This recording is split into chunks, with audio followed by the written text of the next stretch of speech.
عاملين ايه؟ دلوقتي في ناس بتخش لها على بعض الفيديوهات، وفيديو بتاع المسود دوت ناس شافت الفيديو ويخشوا يقولوا لي حرام انت حرام انت كده سرقه. انت كده سارقه، انت مش عارف ايه. لا يا جدعان، انا احب اقول لكم المسود دوت حلال عليا. ليه بقى؟ عشان كل اللي حوالين مني اخصام، وكل كل اللي حوالين مني ده مسك لي حمام، ومحدش جه قال لي خد فرد الحمام بتاعك اهو. مفيش بس غير محمد دوت انا مسكت له مسود واسكندراني، مسود احلى من ده.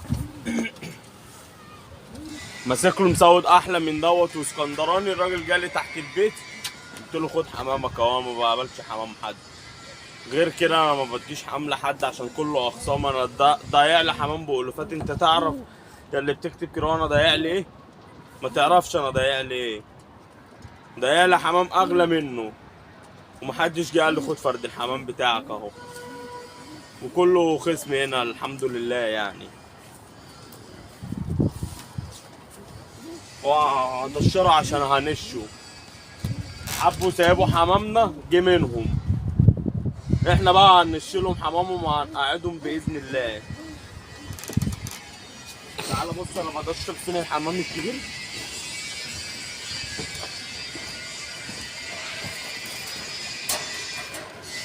في البطارية دي بتنسي اسم ابوه وامه.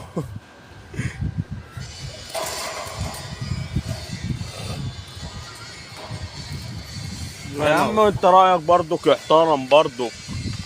هو فعلا هو ده المفروض، بس كله خصم. هعمل ايه يعني؟ انا هتمسك لي حمامي ما تدوليش، امسك لك حمامك اروح اديهولك ليه يعني؟ وانا احنا فلوسنا حرام وانت طب اللي ما زي فلوسك ما هو حلال. دافع فيه فلوس، ما انا دافع في حمام فلوس. لا مؤاخذة ضيع لي عادات بيقولوا عليهم بيقولوا عليهم صوافة. وضيع لي وضيع لي ابلة اخضر. خش الفيديوهات القديمة كده وبصوا للحمام، وبصوا للحمام بتاعت الفيديوهات الجديدة وانتوا هتعرفوا. ما مش الحمام ده ما كانش هو ده كله. خشوا للفيديوهات القديمة وارجعوا لها، والفيديوهات الجديدة وانتوا هتعرفوا ايه اللي ناقص في الحمام بتاعي. والسلام عليكم ورحمة الله وبركاته.